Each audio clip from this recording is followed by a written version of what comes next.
I already made 2 videos about Attack on Titan AOE, so obviously there's gonna be another one, cause why not? No, but seriously, last time I told you about a theory of mine that I named AOC. Basically, instead of a completely different ending, I suggested we will get original anime scenes that will not affect the ending. I address them as the missing scenes, or as AOC, which is additional original content. And in this video, I'm going to show you that missing scene and explain the logic behind it. We will then analyze one of the most important panels in our story, the See You Later Eren panel, and I will try to offer a different perspective on why it was different in anime. So yeah, let's talk about it. Hello everyone and welcome back to my third video dealing with the possible ending of Attack on Titan. If you haven't already, I would recommend watching the previous videos that I put in a special playlist. Now, I am not saying my explanation is definitely the right one, but I am saying that it is one of the most reasonable ones you would find. Because we're going to talk about later chapters in the manga, there will be spoilers ahead, but they will be minimal. I will not address events outside the topic of this video, but if you want to remain completely spoiler-free, you should stop watching now.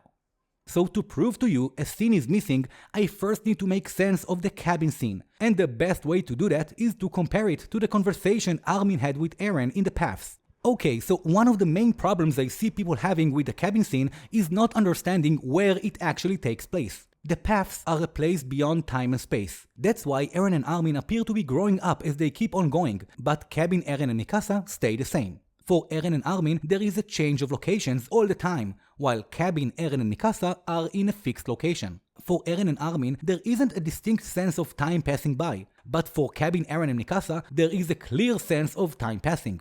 You also don't see Eren or Armin getting tired or angry, but in the cabin, you see something else. Isayama went out of his way to make us understand this place is a real place. He made Eren make a fire to keep them warm. He is also worried Mikasa would catch a cold. I don't think there is an atmosphere in the paths, and seeing Eren and Armin standing near a volcano, I would say temperature is not a factor in the paths. I saw many people make fun of Eren catching a fish when it was one of the biggest signs. Did we see Zeke making path sandwiches while waiting for Eren? Did Eren and Armin pack some food for their journey? The answer is no, because you don't need to eat in the paths, and that fish is here to show you this is reality. It is not the reality of our Eren and Mikasa, but it is still a reality, only a different one. But perhaps the biggest clue here is Eren's awareness.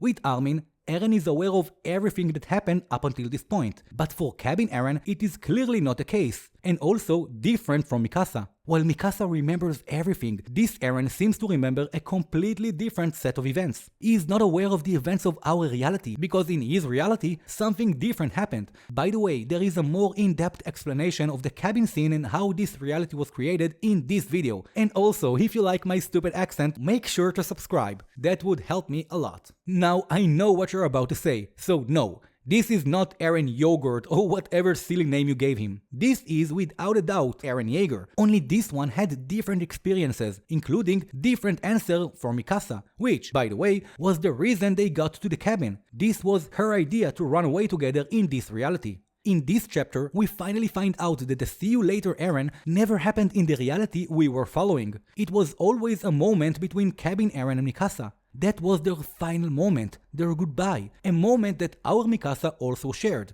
And yes, Mikasa is absolutely different from Eren in this part, because just like Eren could see the past and future in his own reality, Mikasa could see different outcomes and possibilities, what modern science considers as alternate realities. That also makes Mikasa one of the most special characters in this story, and that's not a surprise. She is literally Isayama's personal signature, so you can bet he would make her special. But jokes aside, I explained Mikasa in much more details in the video I recommended before. And yes, I have more dedicated Mikasa videos planned. So going back on topic, I hope you can see now that the cabin scene is not someplace in the paths, and unlike with Armin, that is an actual place where people need to eat, sleep, and keep warm to stay alive. And if you can see it, you can now see the missing scene. So let's break this down in a simple way. In our reality, Armin got to talk with Eren in the paths. We also got confirmation from the others that they had somewhat similar experience with him. But where is the conversation between Eren and Mikasa, the Eren and Mikasa of our reality? We already established that the cabin scene takes place in a different reality, which means we are missing a scene, the final moment between our Eren and Mikasa. And to further prove this to you, we see Mikasa knows exactly where Eren is inside the Titan. She also knows about her conversation with Armin and about the Titan curse. She could never have gotten this information from cabin Eren, right? We already see he only knows his own reality, so he has no possible way of giving her this information. He doesn't have any knowledge of this fight. So where did she get this information from? She got it from a conversation she had with Eren in the paths, exactly like with Armin, only that moment we didn't get to see. Now for Mikasa it is different. She is an Ackerman and you can't wipe her memories, so she can't forget like in Armin's case. That means that Eren had to contact her exactly at the last moment, and he probably did, exactly when she was on Falco. This is the missing scene. It's Eren and Mikasa's final moment, and I can't believe people can't see that we didn't have this moment yet. The cabin scene, as beautiful as it may be, doesn't capture the true essence of our Eren and Mikasa, who went through different things in life. I believe the cabin scene was placed here to make us feel like it's in order, while in reality it covered the missing scene I just mentioned. But here's something nice. The hidden scene was actually shown to us very briefly right beneath our noses. When I first read the chapter, I was also sure this one here is just Eren 4 years later. I admit, I said it in the first breakdown video. But after reading this chapter a stupid amount of times, something didn't feel right. The writing was weird. Isayama is known to write good dialogues and monologues. I think we can all agree on that, right? But somehow he put Eren twice in the same panel, 4 years apart, saying the exact same thing. Forget about me. No self-respecting writer would do that because it feels awkward. And then I realized this is another clue. Because I believe this is cabin Eren. But this one is our Eren, talking to our Mikasa in that missing scene. They are both in the same panel to make us see it more clearly, and those scenes are even separated by a far shot, that shot of the bird flying. A far shot is used to indicate the end of a scene, and then we got this Eren from a different conversation completely. But because they are stitched together, they feel like they belong together. And if you think about it, you would see that that scene makes more sense if those are Eren Yeager in 2 different conversations. People want to believe that Eren had something to do with the cabin reality, but as we can see, he is not aware of that at all. The truth is that the cabin scene was always Mikasa's moment, and by that I mean it was her memory all this time. It was shown to her by Ymir, which was the cause of her headaches. Eren didn't know about that, and Mikasa confirmed that with Ymir in the extra panels after he died. Remember I said before that Eren's dreams were actually past and future memories from his reality, while Mikasa's dreams were different realities? Great, so let's explore the See You Later panel. Now this is just an idea and a way to make you look at the differences between those scenes from a different perspective. In the anime, Eren is waking up after seeing a future memory. He later also cries without knowing why. In the manga, he wakes up by Mikasa and also cries without knowing why, but we don't see the future memory. Instead, the scene is connected to the See You Later Eren, making you think this is what Eren is seeing, but I think differently. As I explained before, this is a Mikasa moment. I think those panels are just stitched together to give you the illusion of continuity. The See You Later Eren always happened in the cabin reality, and our story only began with our Mikasa saying, Eren, wake up.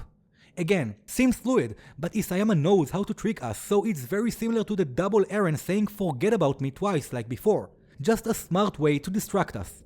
So what actually happened? I believe that in the manga, Eren saw the same future memory he saw in the anime, but that was simply not shown to us in the manga. And in the anime, they showed us Eren's future memory but left out Mikasa's moment. This way, every version got something different. The anime got a tease for Eren having his future memories. That is something that was only revealed much later, so that's a huge detail. While the manga got a tease about Mikasa's long dream, which will only be revealed at the very end. This way, we get the same moment, only each one has a different and unique Easter egg, if you want to call it like that. And even if it doesn't mean a completely different ending, you must admit it is still extremely cool. I don't think I have ever seen it before in an anime, so I really hope I'm right about this.